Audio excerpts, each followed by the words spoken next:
Well, desisyon at pasayan ng executive branch, particular na rin ng PAGCOR. Pero sa pagkakaalam ko rin, karamihan o hindi man lahat ng hinuhuli nila sa Banban man o sa Porac ay puro illegal na pogo.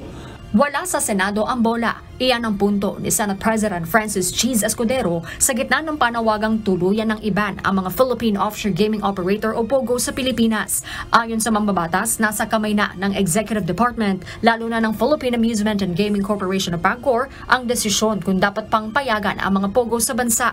Maliban na lamang anya kung magpapasa ang Senado at Kamara ng panukalang batas na magbabawal dito. Para sa akin, wala akong problema kaugnay ng mga illegal na pogo. Pagdating sa legal na pogo, yan ang dapat pagpasahan ng executive branch at ng PAGCOR kung patuloy pa ba nilang papahintulutan yan o hindi. Wala sa kamay namin sa ngayon, maliban na lang kung magpapasa ng batas ang Senado at Kongreso na pinagbabawal na ito.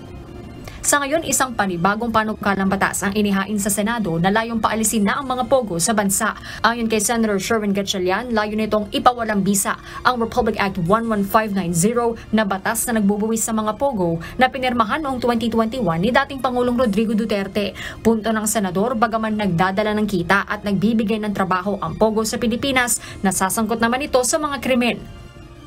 Sa ilalim ng panukalang batas, tuluyan ng ipagbabawal ang mga pogo at idedeklara ng iligal ang offshore gaming operations sa Pilipinas. Ngunit para sa PAGCOR, hindi umano ang mga pogo ang banta sa seguridad ng bansa.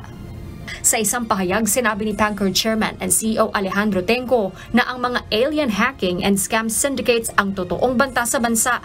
Anya, hindi umano dapat sisihin at masamain ang mga lisensyadong pogo na mahigpit umanong binabantayan ng PAGCOR. Tumutulong din umano ang mga ito na magbigay ng lehitimong trabaho at kabuhayan sa maraming Pilipino. Ang kailangan anyang gawin, palakasin ang paglaban sa mga cybercriminal na kadalasan umanong nagtatago sa secured buildings at compounds. Ayon sa political analyst na si Ronald Llamas, matagal nang dapat isinabatas ang pagbabawal sa mga pogo sa bansa.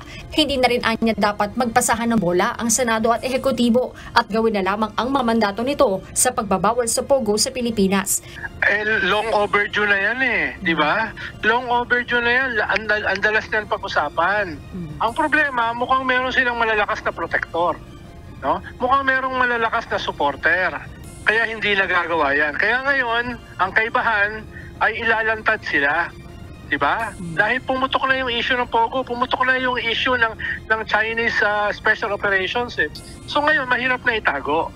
Hindi na rin anya nakagugulat na marami ang mga politiko na kasama sa umano'y pinupondohan ng pogo. Kaya babala ni Llamas kung hindi masasawata ang pogo sa bansa, posibleng mai-impluwensya nito ang 2025 elections. Kaya itong ating eleksyon na parating, kung hindi tayo mag-iingat, magiging kanyan, pogo influence, pogo economics, pogo politics ang mangyayari. Harleen Delgado, UNTV News and Rescue. Diyos ang aming sandigan, serbisyo publiko ang aming pinahahalagahan.